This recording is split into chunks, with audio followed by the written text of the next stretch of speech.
আসসালামু আলাইকুম বন্ধুরা, কেমন আছো সবাই? আশা করি সবাই ভালো আছো। আলহামদুলিল্লাহ, আমিও ভালো আছি। আজ আবার একটা রেসিপি নিয়ে আসলাম, কলকাতা স্টাইলের তেহারি। ভিডিওটা যদি ভালো লাগে অবশ্যই লাইক, কমেন্ট, শেয়ার, সাবস্ক্রাইব করে পাশে বেল আইকনটা অন করে দেবে। চলো রেসিপিটা চালু করা যাক। আমি সর্ষের তেল দিয়ে, তেজপাতা দিয়ে, পেঁয়াজ কুচি দিয়ে দিলাম। আমি এতে মাংসটা কষাবো। পেঁয়াজটাকে ভালোভাবে লাল করে ভেজে নিয়েছি। মাংসটা দিয়ে দেব।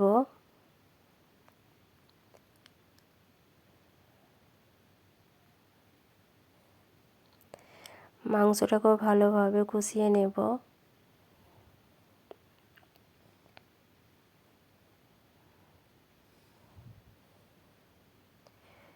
নুন দেব,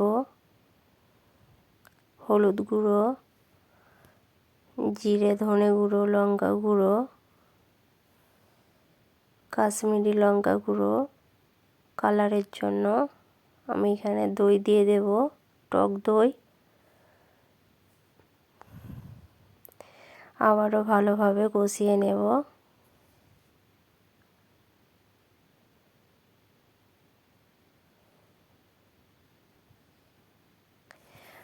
আদা রসুন বাটা দেব, দিয়ে মাংসটাকে ভালোভাবে মশলার সঙ্গে কষিয়ে নেব। চাপা দিয়ে কষাবো।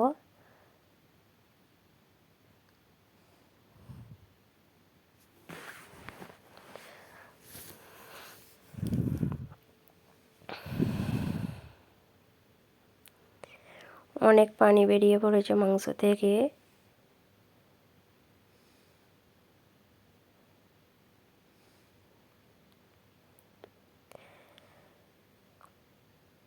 মাংসটা কষাতে কষাতে মাংসর কালারটা যখন এভাবে চেঞ্জ হয়ে যাবে, তখন অল্প একটু পানি দিয়ে 4-5টা সিটি লাগিয়ে মাংসটাকে সিদ্ধ করে নেব। অনেক সিদ্ধ করব না, 4টে থেকে 5টা সিটি লাগাতে হবে। আমার মাংসটা হয়ে গেছে। এখন একটা কড়াই নেব, কড়াইয়ে রিফাইন তেল দিয়ে দিলাম। আলুগুলো এভাবে কেটে নিয়েছি, জাফরান দিয়েছি, কালার ফুড দিয়ে ভালোভাবে ভেজে নেব আলুগুলো।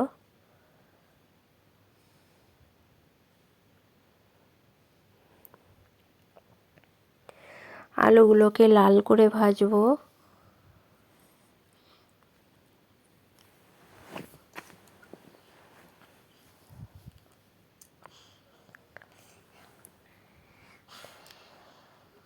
আলুগুলো লাল করে ভাজা হয়ে গেছে, তুলে নেব।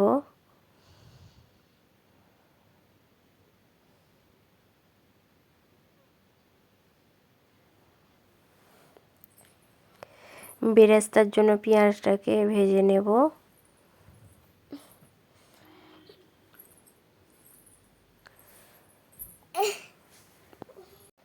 পেঁয়াজটা ভাজা হয়ে গেছে, তুলে নেব।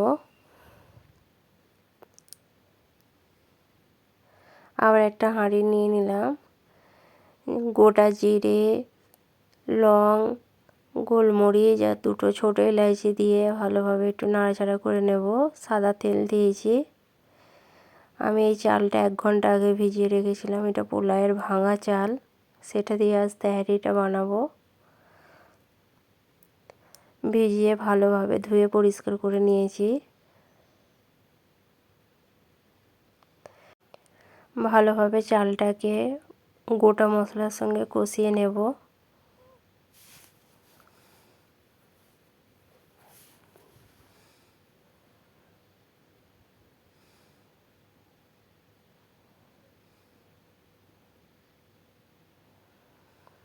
চালটাকে 2-4 বার ভালোভাবে কষিয়ে আমি যে মাংসটা রান্না করে রেখেছিলাম সেটা দিয়ে দিলাম, দিয়ে আবারও কষাবো।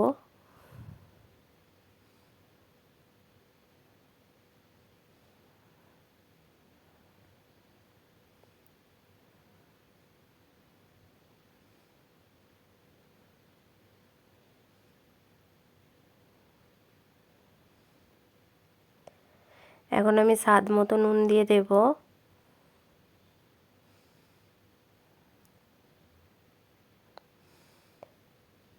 মটর দেব,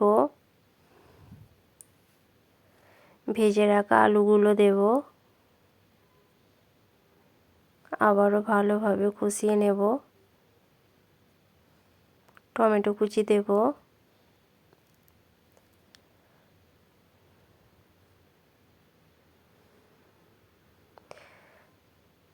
বাড়িতে একবার এভাবে তেহারি বানিয়ে দেখবে, খেতে অনেক ভালো লাগে।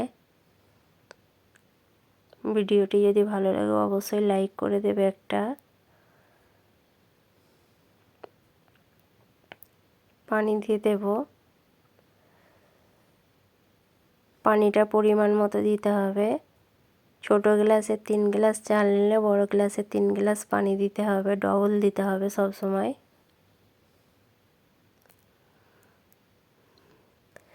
ভালোভাবে নাড়িয়ে চাড়িয়ে আমি চাপা দিয়ে দিলাম। বারবার নাড়তে হবে, নিচে নাড়লে লেগে যাওয়ার ভয় থাকবে। চেক করছি,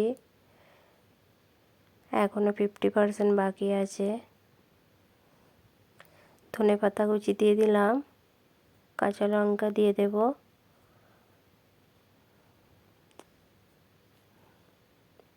আবারও নাড়াচাড়া করে নেব ভালোভাবে।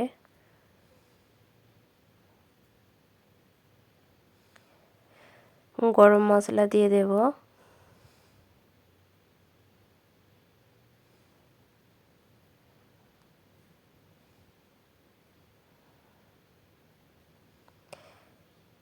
ভাতটা প্রায় হয়েই এসছে আমার।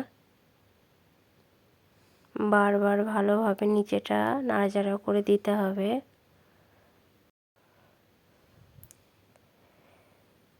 এভাবে একটু মধ্যিখানটা ফাঁকা করে দেব। যেটুকু পানি আছে সেটুকু লো ফ্লেমে পাকিয়ে নেব। আমি এতে ঘি দিয়ে দিয়েছি।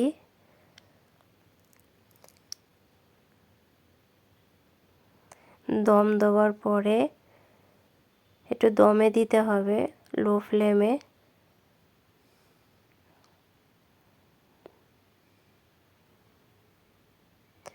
আলুগুলো সিদ্ধ হয়ে গেছে, আর একটুখানি 5-10 মিনিটের জন্য দম দিলেই আমার তেহারিটা রেডি হয়ে যাবে। বেরেস্তাটা দিয়ে দেব।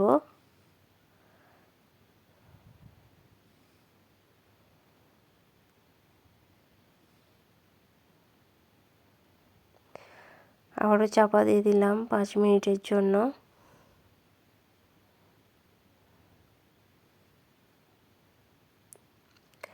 আমার তেহারিটা হয়ে গেছে। মাশাআল্লাহ, খেতে অনেক টেস্টি হয়েছিল।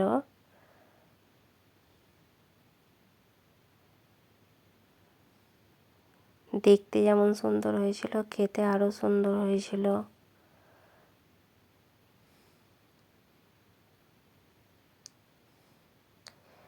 ভিডিওটি যদি ভালো লাগে অবশ্যই লাইক, কমেন্ট, শেয়ার, সাবস্ক্রাইব করে পাশে থাকবে।